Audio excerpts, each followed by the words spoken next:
Now, I want to catch up with child and adolescent psychologist Claire Rowe again, joining us live from Sydney. Always good to talk to you, Claire, but we've heard a lot from politicians in recent days about their plans to get kids off social media. Now, you and I have talked about the toxicity of social media for kids, but it strikes me that, of course, 13-year-olds under the law are not supposed to be on social media anyway.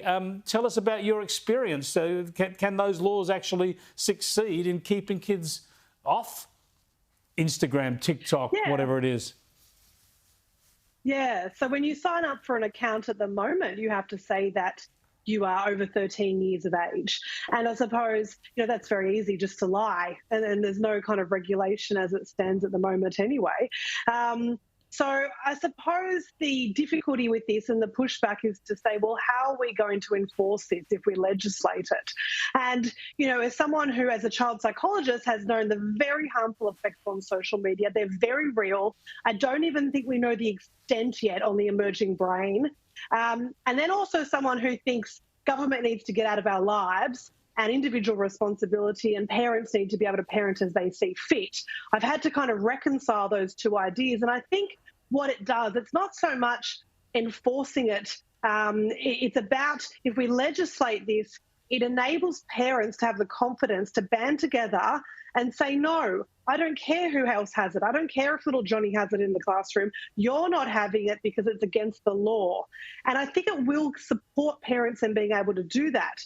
And I think we actually really good point, could make a huge change in this way. It's a really, really good point, because instead of parents just trying to apply sort of family rules, they're just saying, no, we're just enforcing the law of the land. It strengthens their argument and makes it easier for them to deliver it. I'm very keen to hear, Claire, though, what you are telling both some of the young people you're seeing now and their parents, what advice you give them about social media, how they can avoid the worst of it or stay off it.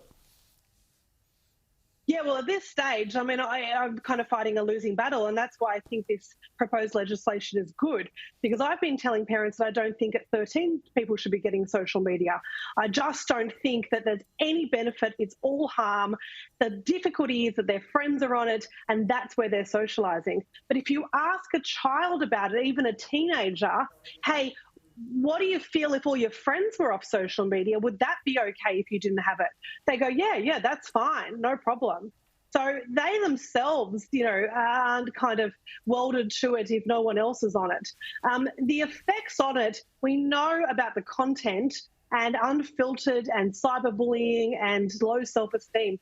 What I'm also concerned about is the way it's neurologically changing brains in terms of its addictive qualities, and what are those brains not doing when they're spending 5, 6, 7 hours a day on their phones? They're not getting free play, creativity, getting bored, social interaction. So it's about what they're not doing while they're spending so much of their life on their phone.